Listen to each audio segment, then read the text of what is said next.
Assalamualaikum warahmatullahi wabarakatuh. Perkenalkan, nama saya Tiara Indah Pratiwi dengan NIM 19033111025 dari kelas Teknik Listrik 3B, jurusan Teknik Elektro, Politeknik Negeri Jakarta. Di sini saya akan menyampaikan tugas dari mata kuliah Bahasa Indonesia dengan materi pedoman umum pembentukan istilah. Poin pertama, beberapa konsep dasar. Definisi istilah. Istilah ialah kata atau gabungan kata yang dengan cermat menggunakan konsep, proses, keadaan, atau sifat yang khas dalam bidang tertentu. Kedua, tata istilah dan tata nama. Tata istilah ialah perangkat pengaturan pembentukan istilah dan kumpulan istilah yang dihasilkannya. Tata nama istilah ialah perangkat peraturan penamaan beberapa cabang ilmu seperti kimia dan biologi beserta kumpulan nama yang dihasilkannya. Ketiga, istilah khusus dan istilah umum. Istilah khusus ialah istilah yang pemakaiannya dan atau maknanya terbatas pada suatu bidang tertentu. Sedangkan istilah umum ialah istilah yang menjadi unsur bahasa yang digunakan secara umum. Misalnya istilah khusus, diagnosis dan pidana. Contoh istilah umum, daya dan penilaian. Keempat, kata dasar peristilahan. Kata dasar peristilahan ialah bentuk bahasa yang dipakai sebagai istilah dengan tidak mengalami penurunan bentuk atau yang dipakai sebagai alas istilah yang berbentuk turunan.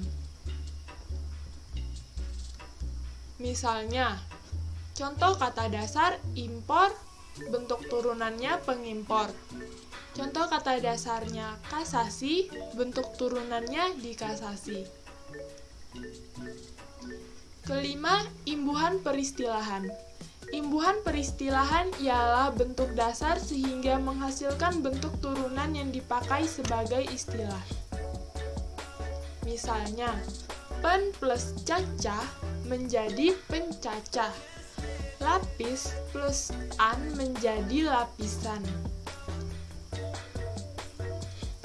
Keenam, kata berimbuhan peristilahan.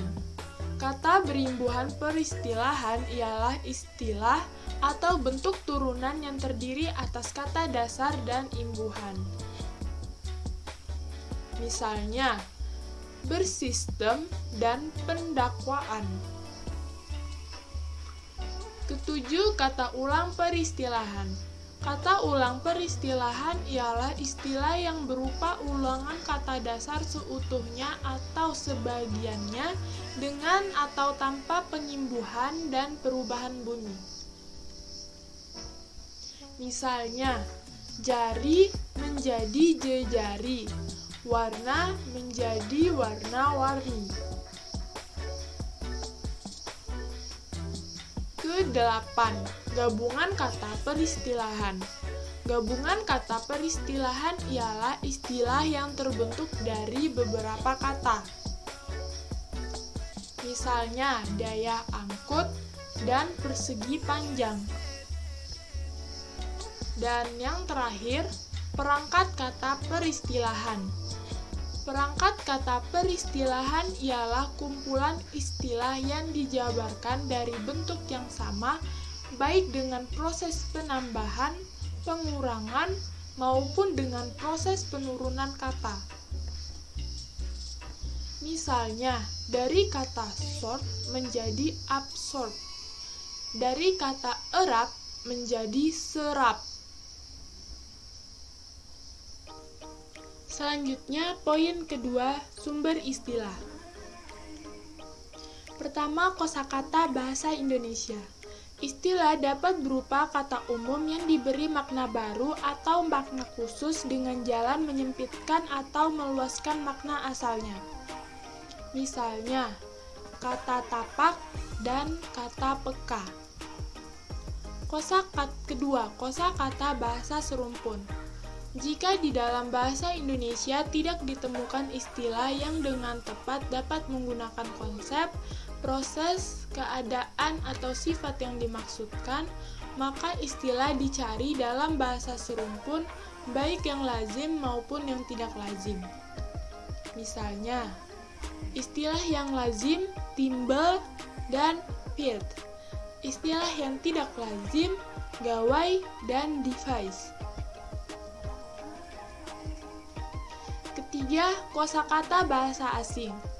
Jika dalam bahasa Indonesia maupun bahasa serumpun tidak ditemukan istilah yang tepat, maka bahasa asing dapat dijadikan sumber peristilahan Indonesia. Kosakata bahasa asing dibagi menjadi 5 poin, yaitu yang pertama, penerjemahan istilah asing. Istilah baru dapat dibentuk dengan menerjemahkan istilah asing.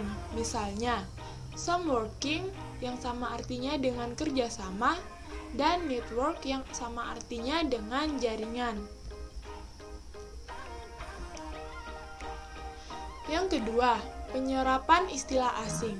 Proses penyerapan istilah asing dapat dilakukan dengan atau tanpa mengubah yang berupa penyesuaian ejaan dan lafal.